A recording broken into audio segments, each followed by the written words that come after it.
ধন্যবাদ স্যার। সকলকে আবারও শুভেচ্ছা জানিয়ে আপনাদের কাছে আমাদের যে পেপারটা দেয়া আছে বর্তমান সরকারের 4 মাস অর্জন, প্রত্যাশা অর্জন ও করণীয়, এই শিরোনামের যে পেপার দেয়া আছে, আমি যেহেতু পেপারটা অনেক বড় সে কারণে এটার অংশ বিশেষের দিকে আপনাদের দৃষ্টি আকর্ষণ করব। আর পেপারটা তো আপনাদের কাছে আছেই, আপনারা বিস্তারিত এটা দেখে নিতে পারবেন। আমরা সূচনাতেই বলেছি যে কোন নির্বাচিত সরকারের প্রথম 100 দিন বা 120 দিন এটা পূর্ণাঙ্গ মূল্যায়নের জন্য যথেষ্ট সময় নয়, কারণ একটা সরকারের মেয়াদ এখানে 5 বছর। রাষ্ট্র পরিচালনায় তো অনেকগুলো বিষয়, বহুমাত্রিক বিষয় এখানে থাকে।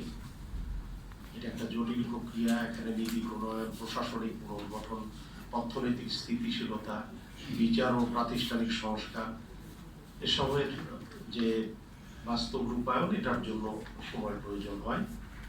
কিন্তু 4 মাস এই সময় এটাও কম গুরুত্বপূর্ণ নয়, কেননা এই সময়ের মধ্যেই অনেকগুলো ঘটনা ঘটে। এই সময়ের মধ্যে আমরা কিছু কিছু ইঙ্গিত পাই, যেমন রাষ্ট্র পরিচালনার দর্শন, রাজনৈতিক চরিত্র, নীতিগত অগ্রাধিকার, প্রশাসনিক শৃঙ্খলা, সংস্কারের প্রতি আন্তরিকতা, রাষ্ট্রকে কোন পথে নিয়ে যেতে চায় সরকার, তার প্রাথমিক দিক নির্দেশনা, এগুলো আমরা এই সময়কালেই পাই।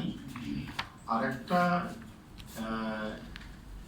কারণে এটা একটা গুরুত্বপূর্ণ সময়, যে মানে গুরুত্বপূর্ণ যে এই সরকারটা আসলে দীর্ঘ সময়ের যে একটা কর্তৃত্ববাদী ফেসিবাদী কাঠামোর যে সরকার, তার পতনের পর তারা এসেছে।